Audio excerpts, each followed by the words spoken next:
Para muhibbin rahimakumullah, fa'alal murid ayyura'iyal adaba ma'allah wa ma'a rasulihi wa ma'a syaikhihi wa ikhwani, fa in asa'al adaba falyubadir bit-taubati ilallah wal i'tizar, fa in akhara taubata ila waqtin akhar in qata'a anhul madad wastaujabat tarda wal ib'ad wa qad la yash'ur.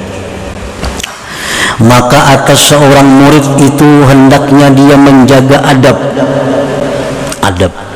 Adab ini bukan sekedar menjunjung perintah.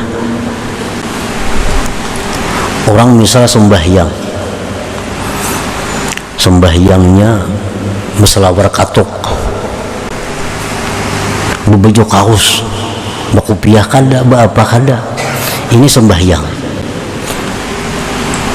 Perintah sembahyang dilaksanakannya dan sembahyangnya sah, tapi orang ini kada beradab. Sembahyang selawar katuk, bakupiah kada, baju kaos pulang, menghadapi tamu aja kada purun, apalagi menghadapi Allah. Nah, kalau perkara perintah sembahyang dilaksanakannya, tapi adabnya ini kada beradab. Jadi adab ini bukan hanya sekedar perintah, lebih daripada perintah. Nah, seorang murid itu mesti menjaga adab terhadap Allah, adab terhadap Rasulullah Sallallahu Alaihi Wasallam, adab beserta gurunya kalau dia berguru, adab kepada kawannya jikalau dia punya kawan yang menjagakan dirinya. Apabila seorang murid itu menyalahi adab, maka hendaklah dia segera bertobat kepada Allah dan meminta uzur, meminta ampun, meminta maaf.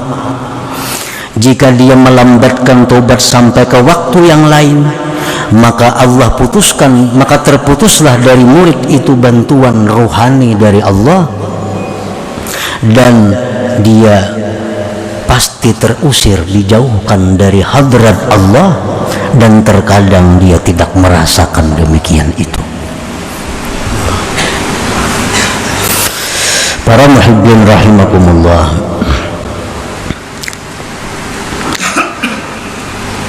jadi golongan manusia ada yang disebut dengan awamul muslimin. Nah, awamul muslimin itu artinya orang awam, orang yang hanya sekedar melaksanakan perintah Allah, sekedar menjauhi perintah Allah, habis. Ada golongan yang disebut golongan muridin. Golongan muridin ini golongan orang-orang yang ada tekad dalam hati untuk dekat kepada Allah. Orang-orang yang ada keinginan dalam hati untuk ma'rifatullah. Orang-orang yang ada keinginan dalam hati ingin menjadi hamba yang disayangi Allah. Nah, ini muridin. Murid tadi. Nah, orang jadi muridin ini lalu ia mencari gurunya untuk mengarahkan dia, atau dia mencari kawan yang ahli agama yang bisa menjaga menasihati dia. Nah, apa keuntungannya orang muridin ini dibanding orang awam? Orang muridin ini dalam perjalanannya, andai kata dia mati, maka dia digolongkan dengan golongan wasilin, orang yang telah sampai kepada ma'rifatullah. Orang ini orang murid hanya murid, hanya sehari berguru. Nah, ulun guru waina jaga akannya, bila ulun ini yang salah tagur akan, ulun ini ada yang kada bagus tagur pada bapak, ulun siap, ulun nak jadi orang baik. Hanya sehari. Jaguru cuma itu cuma baca ini 1000 kali sehari dulu, amalakannya 1000 kali sehari, mati orangnya. Nah, di akhirat orang ini akan dikumpulkan oleh Allah dengan orang-orang yang ma'rifat dengan Allah. Nah, ini keuntungannya orang yang muridin. Kalau orang awam, ya golongan orang awam.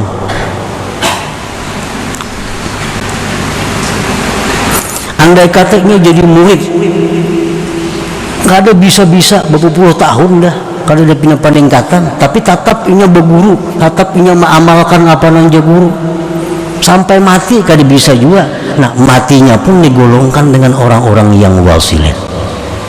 Nah ini kelebihan keuntungan orang yang jadi muridin ini, orang jadi murid lawan kawan doanya. Nah kawan lana aku ini tolong aja dilihat ya kan, mun aku ini ada nampina kaliru tingkah lakuku tagur aja aku kada apa-apa, aku suka.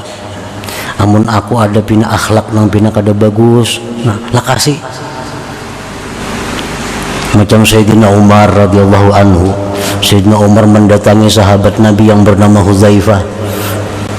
Wahai Hudzaifah, lihat ya kan pang diriku ini adakah sifat-sifat munafik? Bila ada padahal. Nah ini contohnya. Nah bila kita macam itu dengan seorang kawan kita ini orangnya ahli agama, mengamalkan agama baik, jujur, nah kita jadi seorang murid, jadi seorang murid.